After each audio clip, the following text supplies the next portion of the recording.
Cek. Baik, Assalamualaikum warahmatullahi wabarakatuh. Selamat sore. Perkenalkan Bapak, saya Pramestini Swasocasa, mahasiswa S1 PJJ Manajemen tahun akademik 2025-2026. Pada ujian akhir semester 1 mata kuliah manajemen investasi ini, saya akan memaparkan analisis investasi yang mencakup 3 bagian utama, yaitu saham, obligasi, dan juga evaluasi portofolio. Tujuannya agar kita bisa memahami bagaimana menentukan nilai wajar aset keuangan dan menilai kinerja portofolio secara lebih objektif. Dan mari kita mulai. Pada soal disebutkan kasus ya, kami mahasiswa diminta untuk menganalisis eh, beberapa instrumen saham dan juga obligasi serta portofolio A begitu. Dan sekarang saya akan mencoba menjelaskan terkait dengan analisis sahamnya dengan model Gordon Growth model.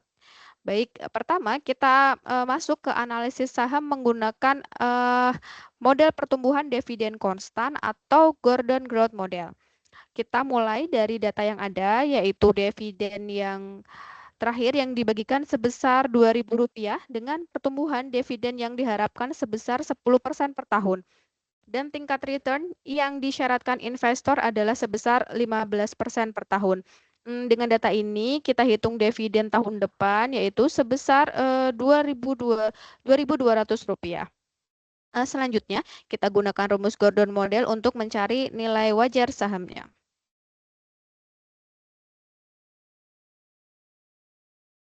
Kemudian untuk nilai intrinsik sahamnya berdasarkan perhitungan, nilai intrinsik sahamnya adalah sebesar Rp44.000.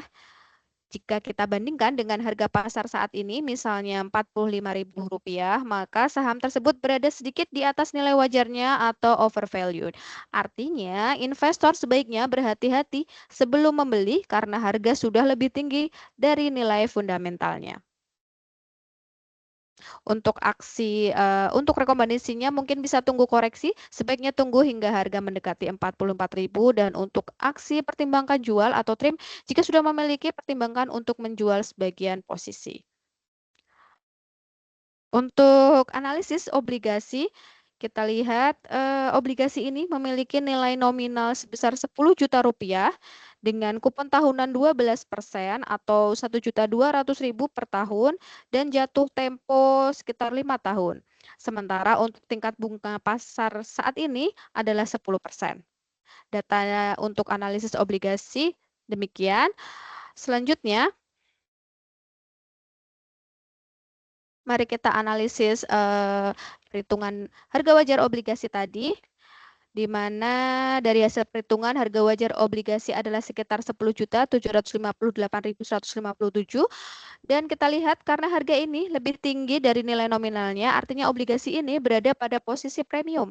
Mengapa bisa premium? Karena kupon yang diberikan yaitu sebesar 12% ternyata lebih tinggi dari tingkat bunga pasar yang hanya 10%.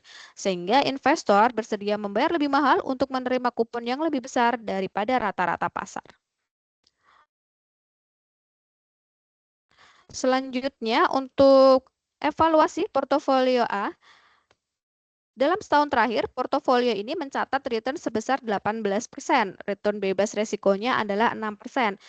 Portofolio memiliki beta 1,2 yang artinya sensitif terhadap pergerakan pasar. Standar deviasinya 20% yang menggambarkan tingkat resiko totalnya. Dengan data ini, kita dapat menilai apakah kinerja manajer portofolio sudah efisien atau belum.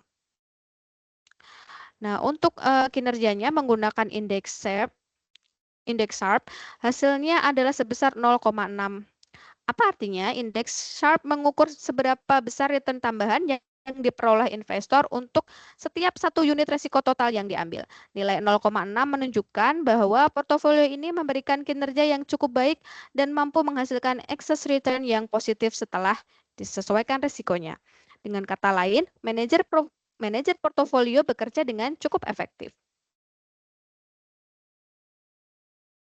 Selanjutnya,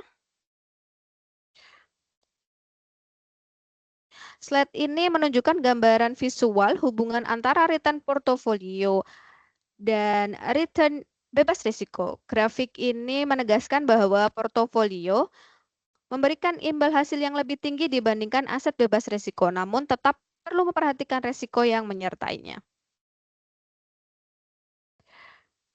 Baik, untuk ringkasan kesimpulan, secara keseluruhan kita memperoleh 3 poin utama, yaitu nilai intrinsik saham lebih rendah dari harga pasarnya, sehingga saham tergolong overvalued. Yang kedua, untuk obligasi dihargai premium karena kuponnya lebih tinggi dari tingkat bunga pasar. Sedangkan untuk portofolio A menunjukkan kinerja yang cukup baik dengan indeks saham sebesar 0,6. Analisis ini dapat menjadi dasar bagi investor untuk menentukan strategi investasinya ke depan. Baik, demikian paparan yang dapat saya sampaikan mengenai analisis saham, obligasi, serta evaluasi portofolio. Mohon maaf apabila ada kekurangan. Terima kasih. Saya akhiri. Wassalamualaikum warahmatullahi wabarakatuh.